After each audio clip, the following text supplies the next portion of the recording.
you're counter ganking. And yeah, that can happen and that can work. But, to me, when you talk about things like Renekton and Italy and how you play topside, it's like, yeah, because Renekton sets it up and then you secure the kill because you have a bunch of bursts and they're locked down. I don't see the easy way for this top side for Cloud9 to get anything done over there. On the other side, Seraphine Taric feels like some setup. Get a slow through the minions, Udyr chases down, Taric runs afterwards. Like, that's enough damage to make that work. So it still feels like Cloud9 probably needs to play around mid or bot, and you're only ever forward to get the bear stance. Rank 2 Phoenix really, really, really improves your clear. Harry hits, level 4, Scuttle Crab is not even spawned, so he's going for the bot gank first. He's a bear, he's running fast, he's gonna get headbutted backwards, but a chain stun comes through to Alistar, and Phase Rush Alley is not tanky. The easiest gank of your life, and I'm curious how 100 Thieves never even warded it. First blood for Udyr, baby! Let's go! Old player, Season 1 champion gets in there. Blabber with the speed of the clear. Again, you Tiger stands for your attack speed. Switch over to Phoenix. They're He's going for another dive. They're going on to Demonte. Perk takes aggro. The flashback for Blabber. This is going to be a lot of damage. He's got a red buff on. He's got Phase Rush on. He's going to get that kill. And already he's off to the races. Blabber's 2-0 on Udyr. He's also making good use of the phase rush, by the way, and the gank on Huhi. He uses the speed. You'll get out of the knockup. A champion. Plenty of physical damage, but he's against steel caps already from the Renekton when they match up again down the line. And, doesn't have much utility to speak of. You can temporarily blind the Rise. That's not too bad, but not that useful. The flash stun comes in. This Javelin going to land. This time they will have the combo, and they will knock down Fudge, who was still, I believe, only level 5. Still didn't have the ult to get away. All right, redemption there for Closer. Lands this one, someday expending his flash to make sure it happens. Now can you transition? Your mid lane will be taken up as the reward for that kill as well. 100 Thieves popping right back up. Still, my eyes are on Blabber, though, and he's going to continue power clearing through the bottom side.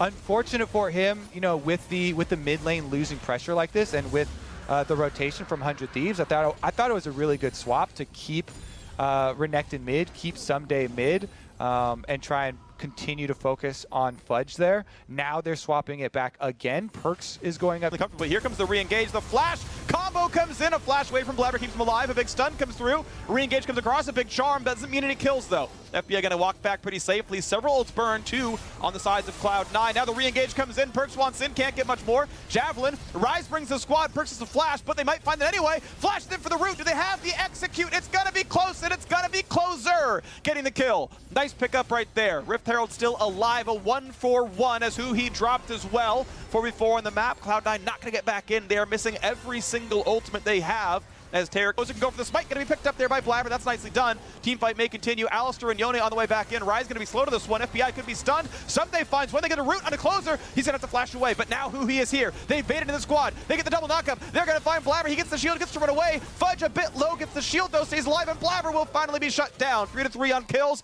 Long form, a 2 for 100 Thieves, but Herald was picked up by Cloud9. Yeah, that's an eventual overchase here from Cloud9. They're not able to burst anyone down. Lacking the extra damage there, but the Rift Herald is still in hand for Blabber right now, and they've got a minute and a half to make use of it. Trying to make a power play first. Oh no, that flash is not going to help. Who he gets the easy headbutt, gets to wait, gets to pull for us when he needs to. They're going to knock this one down, probably. FBI took aggro, but he's going to live. He auto too early, closes at 1 hit. Can Perks find it? Perks does not have an ultimate. He does not have any other ways in. He lands the Q knockup.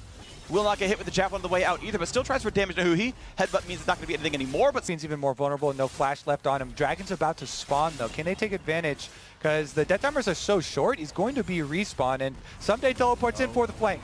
Headbutt, pulverized. Terrible going to buy a lot of time, but the health bar still at 500. They disengage, they wait in the cooldowns. Perks so low, and he will always drop. And now Vulcan's going to be targeted as well. Has to flash to the wall to stay alive. Herald summoned in the mid lane as there's only 30 seconds till plates will drop, so you can't wait for much more. They're going to shove in mid lane. They'll get 300 gold for the work of the Herald. Other kills have been worth so much more for 100 Thieves.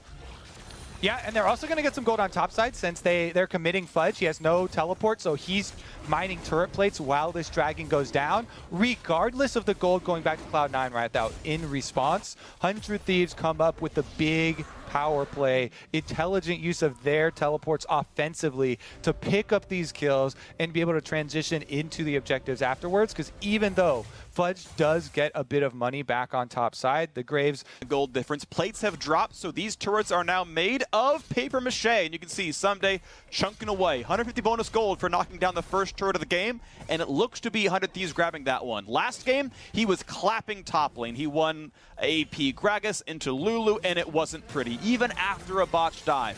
Got a solo kill into the turret. Looked great. Here into game 2, they grab him Renekton. Fudge counterpicks with Graves. Closer botches the gank with a javelin. It still doesn't go too over 100 Thieves, and yet again he with that one. It's barely more expensive than the newly rebuilt Shirelia's. It also means that Blabber's first purchase was a lot cheaper than the Night Harvester of closers, so like his spikes are coming sooner as a result. Right now, mid lane turret's going to be falling. It'll drop to like 5 health, and then one auto will kill it. There's the pickup, pretty easy for FBI. Gets his share of the local gold, and look, the Dragon's coming from 15, and 100 Thieves are there first, and Cloud9 has to walk through mid to get there. All right, Freak, keep your eyes on Huhi. He has been so good for 100 Thieves, finding in the ocean. They're looking for the fight, looking to battle this one out, and now they're going to play around the TP. Can they somehow burst Damonte? They're going to find some slows, but he gets the root off on a Blabber and just hightails it out of there. Thank you, Phase Rush, but they're going to try to chase him down. However, 100 Thieves are on the chase as well. Blabber will find a stun. He will find some damage. Yone's here as well. They will shut down one. How about the re-engage 5-on-4? They'll send Nidalee to just go for this easy dragon pickup, but there's no other objective to grab for Cloud9. This will be sole point for 100 Thieves, and Cloud9 spent so much for a single kill. Yeah, and they're, look, you see by the minimap, they're trying to rotate up to continue on a power play on top side, but already 100 Thieves moving up someday too, so Cloud9 call off on it. They just get the kill onto Damonte after the chase. But the point is, you do see the effect of ideal double support AoE. Someday going for the big dueling build, though. Blade of the Ruin King picked up just now. He's going to feel really comfy against this Yone. Shouldn't be much of a problem. Damonte comfortable in the bottom lane. No one's even below the mid lane to answer him. This is a freely picked up turret. He will get the wave. He will shove this one in. No one is willing to answer him. Again, only one champion is able to 1v1, and that guy's up top side. He's named Perks. He's playing Yone, and even then, he's not as good against Someday. Here comes the attempt. This is a very nicely placed ward. It's gonna. But Huhi burns a flash for the Terricle. That's a great trade because one means a lot more than the other. Sure, the cooldowns are different, but it's an easy disengage, and Cloud9 get nothing. Well, you see the idea here for Cloud9. Ooh, Perks goes deep with it. Seraphine Wen, here comes the play. They're going to get the pick off. That was nicely done. That's the setup they're looking for. Yone goes first, and everyone else follows through. Vulcan easily gets the stun. Seraphine gets the follow-up. There's the picks they're looking for. Yep, they're able to punish Damonte. He still does not have flash from the previous chase down that they did. Again, it resulted by the persistence of Perks. You know, ulting forward with Yone just for positioning for Taric ultimate. Even with the tip of the Yone ultimate not hitting, the Taric stun is enough to allow them that kill and buy some breathing room. Maybe this tower going down will allow them a little bit of room to work with for their wards, but they're going to run into this problem once the dragon does spawn. 37 seconds on the clock and counting. Okay, you can see Someday holding the front. Blabber gonna, whoop, okay, Zen took a skill shot at Baron. It's an objective that Cloud9 can't give up on either side, and you can see, yep, there's the Rizal. There's the play for Baron. They're gonna try to burn this one down in full vision. They don't care, and you can see Cloud9 are not gonna answer. They said, you know what, you got us, you made the play. We get to take an Ocean Drake, get to deny the soul for a little bit longer. However, 100 Thieves get a very clean Baron pickup. Exactly. It's the value afforded to you by having Ocean Soul on the table. It means so much for your team and so little for Cloud9 that you could... Red Bull Baron, of course, 400 Thieves looking to close out game 2 as well. The gold difference still stays about 3.8 thousand. Not insurmountable, but it's still very 100 Thieves favored as Blabber cannot wave through well. He will take some decent damage, but minions will block most skill shots. Gets some support now as well. The turret still falls. 4-1 in turrets. Hard engage for Huhi. Gets right back out there with Phase Rush. No ulti burn for him. Just a bit of damage, but it's not going to mean much. Obviously, plenty of healing and shielding on the Cloud9 side. Yeah, plenty of healing and shielding. That's going to be a pretty easy turret take. Nice little knock up there. Stun comes through for Taric as well. Perks says, I'll wait a little bit longer, and then burn the snap back. But they found a stun to Damonte. That's some decent damage. He's going to flash away. Huhi buys some time. Here comes Seraphine over the top. It's a double charm. Closer going to come right back in. Zonia's for Huhi buys some time. He's got flash, but he doesn't have a good way out, and he will be knocked down. 1-0. Cloud9 team fight power is strong. Yone and Taric ult are still up for the big plays. Despite the gold deficit, you can still see the power of the 5-on-5 for Cloud9. Exactly. And Fudge nearby. They know again, Ocean solo is a possibility. We're 4 seconds away from that one spawning. Blabber walks in, goes for a stun, and now here comes the engage. He knocks up 3. Taric burns the ulti though. Wins the re-engage and beautifully kited out. The dive comes in and just burns the Taric ult, and now the re-engage can come in. They dive once again, and Fudge just instantly melts, and it's going to be Blabber running away. It's a second kill, looking for a third. Blabber's running for his life. FBI with the auto gets the triple. 100 Thieves win another team fight. Huhi baited out all the cooldowns, and the follow-up was easy. Huhi is so good, man. You see the coordination with the team. They're not done yet.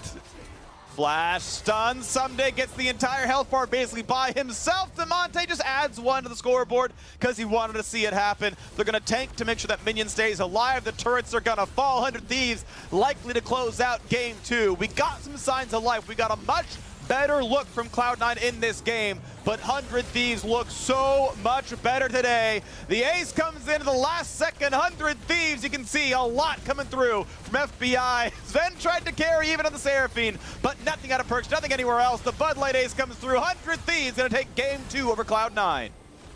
I have to say, too, the Alistar phase rush allowing Huhi